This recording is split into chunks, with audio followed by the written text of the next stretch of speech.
That's crazy with the way the weather is right now. All right, so in just 4 months, we're going to the polls in Alabama to vote in the primary. That means you're going to see more and more political ads, especially for the Senate seat. CBS 42 political analyst Steve Flowers is joining us this morning. We're going to give out some grades for ads. This Senate race is fascinating to watch. And it's just started. And you know, Ani, the election is going to be held May 24th, and the subsequent runoff June 21st. Because we're such a one-party Republican state when it comes to statewide offices, especially for federal offices like U.S. Senate, that the primary is tantamount to election on May 24th. So there's going to be a lot of money spent between now and May 24th, and also in the runoff between May 24th and June 21st. So our station's going to make a lot of money. So, every station in the state is. And people watching TV are going to see a lot more ads. So let's talk about the big three in the Senate. This is Richard Shelby's seat that's going to become available. You have Congressman Mo Brooks, you have Katie Britt, and you have Mike Durant. Let's take a look at Mo Brooks' ad right now.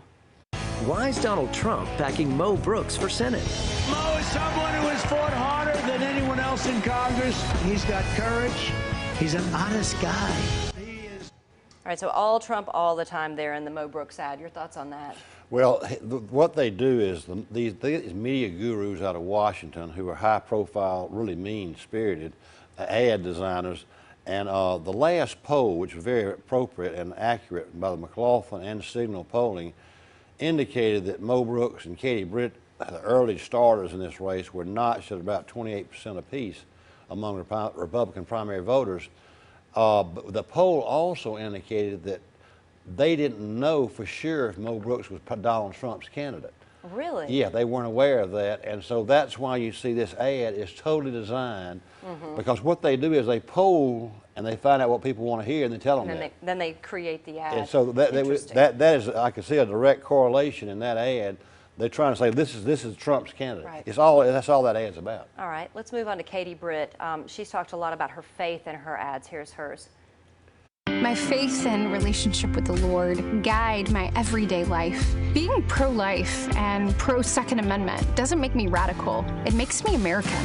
All right, so thoughts on that ad? I don't know if that one is as good an ad as I've seen. I think you'll see better ones in that. You know, but again, it's driven by polling numbers, and polling says that they want to see someone of faith, and that's what that ad is designed to do. Yeah. You can tell them automatically. They only got 30 seconds to do it, and they know what they're doing. Right, they're focused in. And last we have Mike Durant. He is a former prisoner of war. He was in Black Hawk Down. That was his life story, really, in Mogadishu. Here's his ad. Why does Joe Biden disgust me? 13 dead in Afghanistan. 13 more Gold Star families because of him. The name of that ad, Tick-Tock, and you can hear it ticking in the background. You have interesting thoughts about his ad campaign, too. He's really getting his name out there. He is the wild card in this race, and he is a prototypical person that gets elected in an open Senate seat. War hero, Black Hawk Down, 60-year-old, built his own business. He will sell and is selling. Now, however, what you have in these races is in Washington, a lot of money is going to come in here, as I said a while ago. You will probably see $25 million spent in this Senate race, but they'll be spent by third-party PACs, Ani. They create a PAC, like, for example, Mo Brooks is being backed by the Club for Growth. And that ad was by the Club for Growth. By them, yes. And you'll see Katie Britt, all the mainstream Republican money in Washington will be behind her. She will probably have $15 to $20 million spent, but they'll spend it on negative advertising, is what you'll see. This is just the beginning. They begin their campaigns by saying, I'm rosy and happy and everything. And I say that because Durant is a novice to politics, and people see that ad and they say, well, I like that guy, but you know, if they see he's going to be a viable candidate, you don't know how Mike Durant or Katie Britt are going to react to negative advertising, and they're going to get hit. Right. They're going to get hit. When does the negative ad campaign start? Closer to May 24th. They'll realize who is in the race, where they are, and they'll target an ad. And, you know, Durant and Katie really are unknown. Brooks has been around.